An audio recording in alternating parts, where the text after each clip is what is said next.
Olá a todos e todas, professor Sérgio Muniz, professor de Sociologia. Bom, no nosso encontro de hoje, a gente vai continuar esticando a conversa sobre cidadania e direitos humanos. Agora, a gente vai tensionar essa discussão para o seguinte lado, né? No encontro passado, nós estávamos pensando sobre os sentidos que isso pode assumir, né?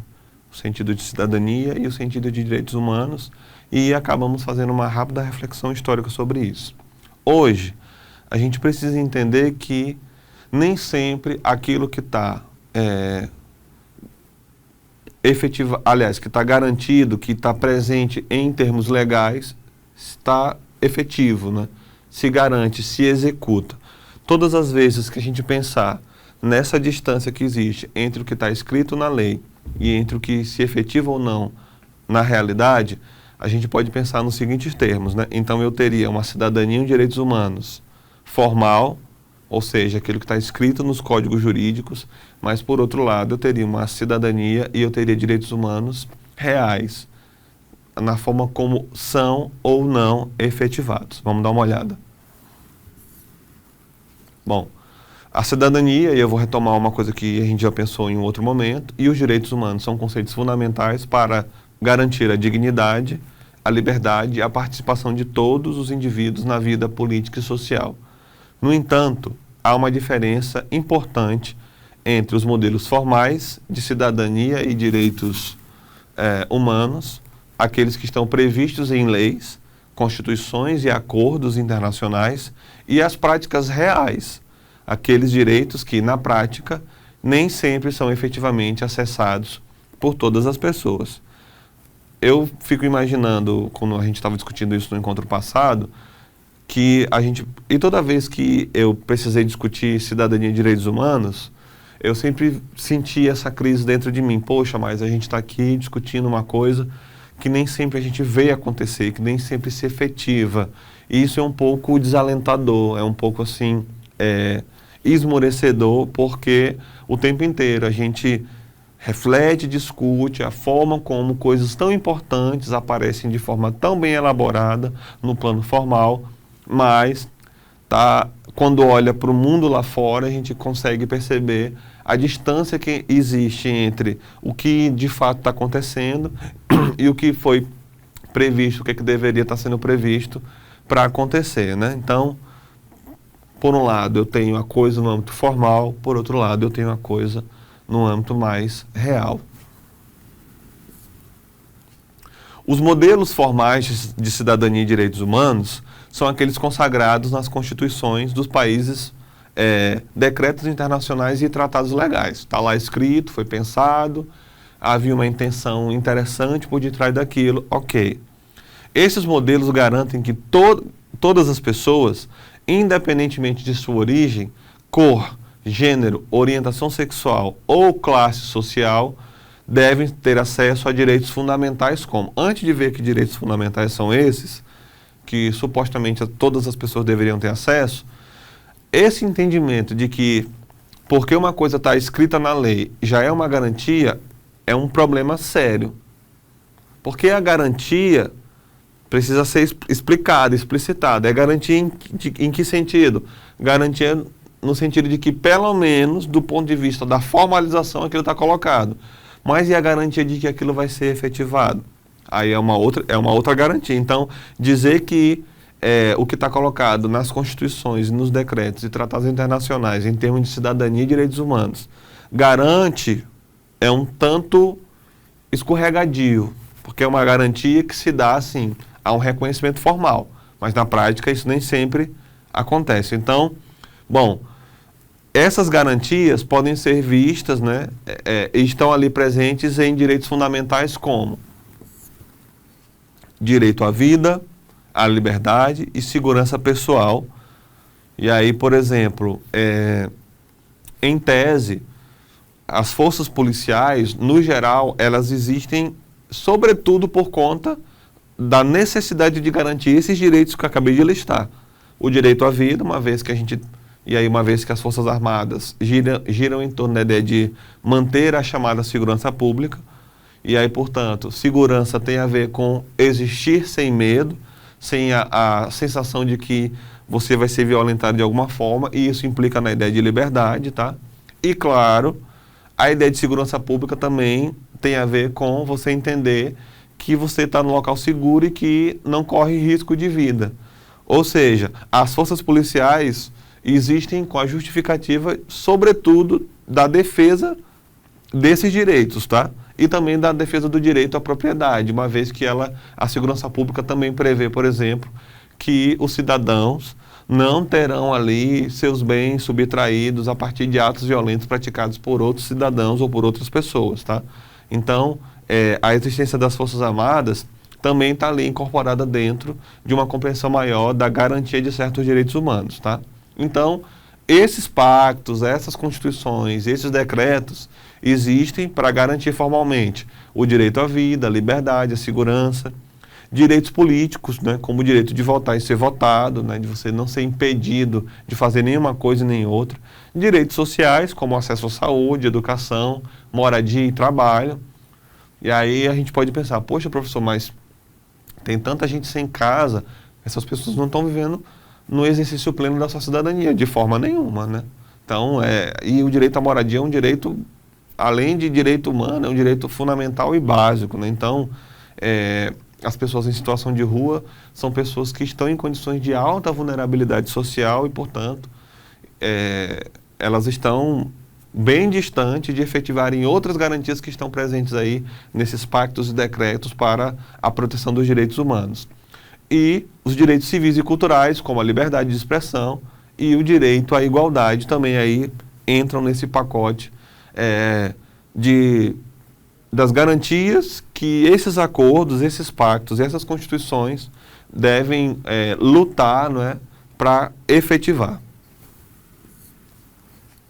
Por exemplo, de novo né, a Declaração Universal dos Direitos Humanos, proclamada pela ONU lá no ano de 48, estabelece que todos os seres humanos devem gozar de direitos iguais e inalienáveis, que não pode ser tirado de você, independentemente de qualquer condição.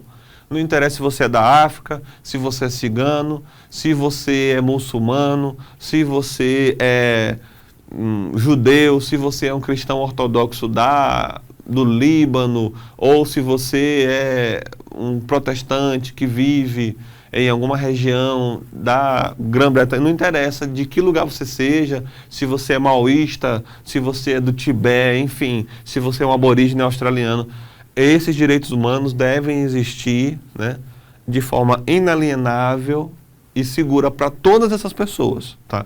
Porque ele é um pacto internacional, ele não tem a ver com constituições locais, né, de países específicos, né? Ele é um pacto internacional e ele não pode ser ele não pode ser impedido de chegar às pessoas porque as pessoas têm condições identitárias específicas, né? Isso seria exatamente na contramão dos direitos humanos. No Brasil, a Constituição de 88, tá, que vai fazer seus 40 anos daqui a 3 anos, é um marco importante que formaliza direitos civis, políticos e sociais com um caráter cidadão, assegurando que todos têm direito a um tratamento igualitário perante a lei. Não é à toa, pessoal, que a Constituição Federal de 1988 ela é chamada também de Constituição Cidadã. Por quê? Porque essa Constituição ela é um marco no processo civilizatório brasileiro, uma vez que nela é possível perceber um esforço de contemplar a diversidade racial, étnica, social do povo brasileiro, né?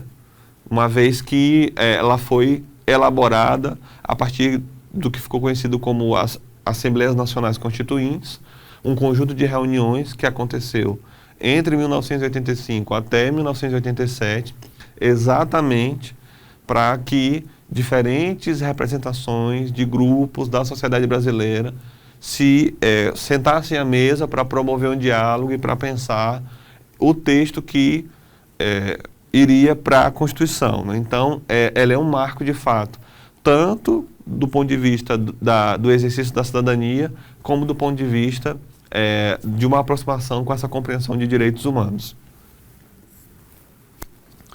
Embora os modelos formais garantam direitos a todos os indivíduos, a realidade prática muitas vezes revela que esses direitos não são usufruídos igualmente. É disso que estamos tratando. As desigualdades sociais, raciais, econômicas e de gênero afetam diretamente o acesso das pessoas a direitos fundamentais. Ou seja, enquanto os direitos humanos e a cidadania querem, de fato, acabar com essas barreiras do racismo, né, do elitismo e dos preconceitos de forma geral, para que as pessoas tenham acesso igualitário aos direitos humanos, nós continuamos a assistir, né, e a viver esses obstáculos e esses problemas, né, que aparecem aí como impeditivos ao pleno funcionamento e exercício da cidadania e dos direitos humanos. Começando pela questão da desigualdade social, né? Em muitos países, inclusive no Brasil, as camadas mais pobres da população não têm acesso a serviços básicos de saúde e educação, apesar de estes direitos constarem garantidos pela Constituição. E aí, por que isso não acontece? As perguntas são muitas e as respostas são sempre difíceis. Racismo e discriminação racial, né? A gente está aqui listando elementos que impedem o pleno exercício da cidadania e dos direitos humanos, ou seja, elementos que separam a cidadania formal da cidadania real, os direitos humanos reais dos direitos humanos formais. Indivíduos negros ou de outras etnias, ou seja, pessoas que são racializadas, enfrentam dificuldades em acessar a educação de qualidade, trabalho digno e até mesmo segurança, sendo vítimas de violência policial e marginalização social. E aí, com o advento das redes sociais, todo dia a gente sabe de alguma notícia de alguém que foi objeto de alguma discriminação racial, da mais leve, né, como alguém que questiona a capacidade profissional de uma pessoa preta, né, por exemplo, ou das mais graves, quando pessoas pretas são vitimadas pela violência policial, exatamente porque o cotidiano delas enfrenta, né, a força desproporcional dessa organização que, infelizmente, em muitos momentos acaba não respondendo, né, por certas atitudes. Bom, desigualdade de gênero, que tem a ver com homofobia, com machismo, com transfobia e com outros preconceitos. Mulheres, especialmente as negras e pobres, frequentemente enfrentam violência doméstica, discriminação no mercado de trabalho e falta de representação política, apesar das leis que garantem a igualdade de gênero, né? Uma lei mais recente agora, de fato, obriga que as empresas ofereçam paridade salarial entre homens e mulheres, tá? Fora a Lei Maria da Penha, que já está em curso há alguns anos, né, para, de fato, combater de forma mais efetiva a violência doméstica. E, claro, né, a desigualdade de gênero não se aplica só aos problemas sociais que as mulheres atravessam, mas as pessoas homoafetivas, as pessoas transgêneras, transexuais, travestis, bissexuais, homossexuais e lésbicas, né? Toda uma comunidade também que atravessa uma série de problemas em termos de preconceito e que e esses preconceitos distanciam ainda mais os direitos humanos e a cidadania do plano formal daquilo que acontece na realidade.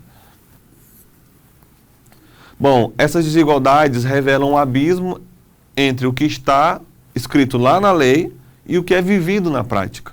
Embora as normas de cidadania e direitos humanos sejam claras e universais, no papel, muitos grupos sociais não conseguem desfrutar plenamente de seus direitos devido às barreiras estruturais e históricas.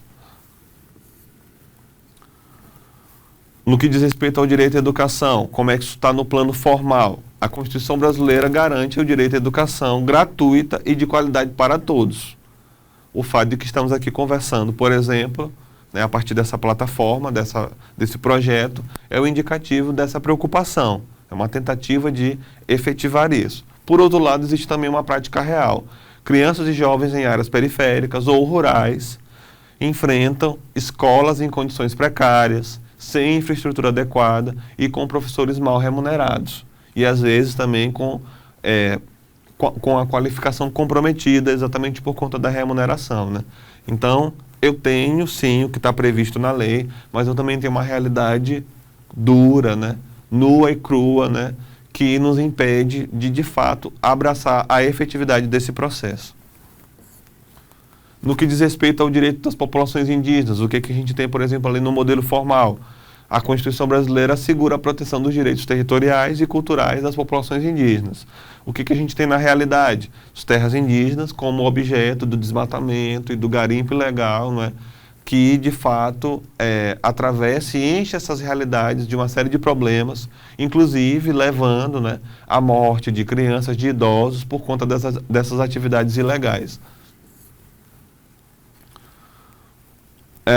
E aí esse modelo, do ponto de vista do modelo formal, eu tenho direito à liberdade de expressão, que é garantido pela Constituição e pela Declaração Universal dos Direitos Humanos, né?